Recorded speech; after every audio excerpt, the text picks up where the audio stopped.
I do have to say, especially like the state of the world that we're in right now, we need a Meg Ryan romantic comedy. So thank you for Yeah. giving this to us right now. But I wonder because Meg, you took, I guess it's almost a decade long hiatus from It's getting Hollywood longer. because you said there were other parts of yourself that you really wanted to develop. So what are you most grateful for about that time that you had? Well, It was her biceps, really, is They what she got was really going to strong. That's what develop. it was. That's what you were developing. Yeah. I have to say, like, I don't think I'm a very good famous person. Like, I just don't think I'm a good celebrity. And I've been working since I was a kid, really. When you start that, yeah, like 19, 20 or something, I was on a soap opera.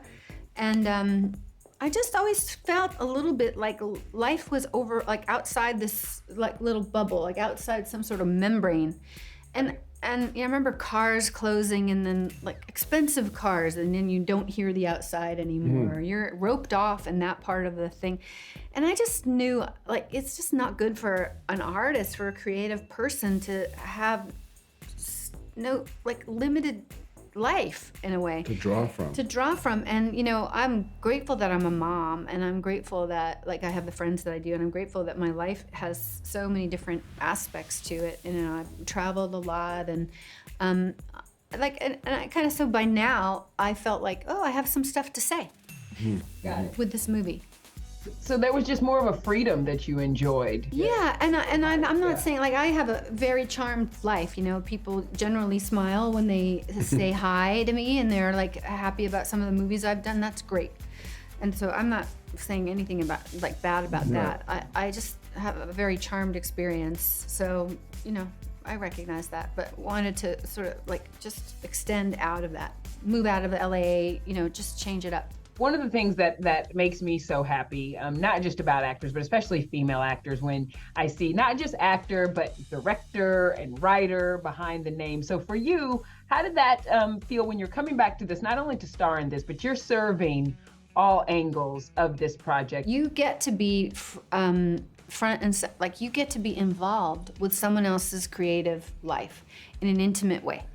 And that is cool. Like, you learn how to talk to musicians. You learn how to talk to, you search for the light with a DP whose life is about the light and sound. You become aware of life in a very intense way as a director. So you're always surprised, is my point. Yeah. You're surprised by this like quickening in the other folks you have, the gift of that in other people. I was reading the notes for this, the production notes for this, and one of the things, Meg, that you stated, that this posed a lot of questions, but one of which was, why is it that love is easy, but relationships are hard?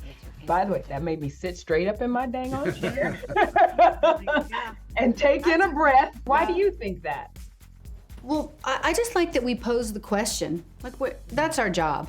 We don't have answers. Right. We just pose that's what art does. It just poses the questions, brings it up to be, sort of examined, but not really by us, by you. No, this movie is no longer ours. It's yours now. I just love that idea that we struggled over and it was all about the details for so long, and now you just sort of like, it's a balloon that ties off and you. Yeah, we don't have the answer. That's because the art is always going to be the question. Yeah. And the answer is supplied by the person, looking at the thing or In the audience. Yeah. Yeah. And if we had the answer, it wouldn't be art. It would be just some statement, or we'd be politicians, Right. It'd acting be like we had the answers, but we don't. We're asking questions. Yeah. Well, y'all just wanted me to end up calling my therapist. That's what it is. Yeah, exactly. Thank you. I appreciate you for that. This is not at all how I imagine our reunion. Oh, you imagine this? What the heck took you guys so long to get together? I don't know the answer to that. What happened? Yeah. Yeah. What were we doing? I don't know, but we should have. Let's not say we should have done it earlier, but I'm glad we did Glad it. we did. You've Yeah. already stumped us. We don't have the answer. Did you have a friendship before coming into this, or did you just really click right away? No, we didn't have a friendship, and I mean, we clicked as people. Certainly, I was fond of Meg in the rehearsal process, but we didn't know that we were going to click as actors, Yeah, and that's kind of magic. You don't know until you really just don't know until you get there. Yeah. You can pretend to know, but you just don't. And you can see it on the other person's face when it's not working. It's like, oh. That is for sure. Ooh, there's some work to be done Oh here. boy. It's just I wonder, David, from you, was there any trepidation because you were coming into a romantic comedy with the queen of romantic comedies? Yeah. No. I don't know. Maybe it sounds arrogant to say no, but I mean, I just treat actors as actors. I mean, I was excited to work with somebody as funny and as seamless and somebody who makes things look easy as Meg. And I was happy to like have a front row seat to watch. I remember like when we first started working, like the first few takes, I was like, charming. and it was like, yeah, okay, that's for real. Okay, this is, you know, and not that she wasn't charming in real life before. She was great. She was herself, but it was like, this is different here.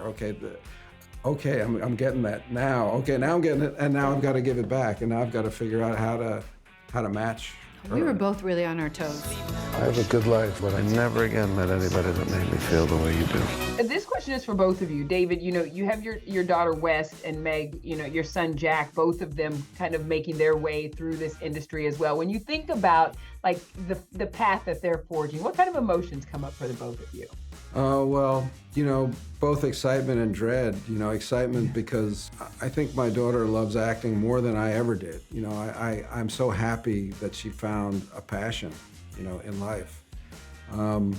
The dread is just that the business is so weird and difficult and jumpy, and you know, just to navigate the ups and downs is tough, but that's life, and as in any path that you choose, that's going to be life. And I think that as a parent, you just want safety for your kid, but that's not necessarily the best impulse. You know, you want safety for them, but then again, a life of all safety is not necessarily going to be the richest life for that kid. So you kind of want them to have hardship, and you want them to go through stuff, and so yeah, she'll get all that. She'll get it. She'll get it all.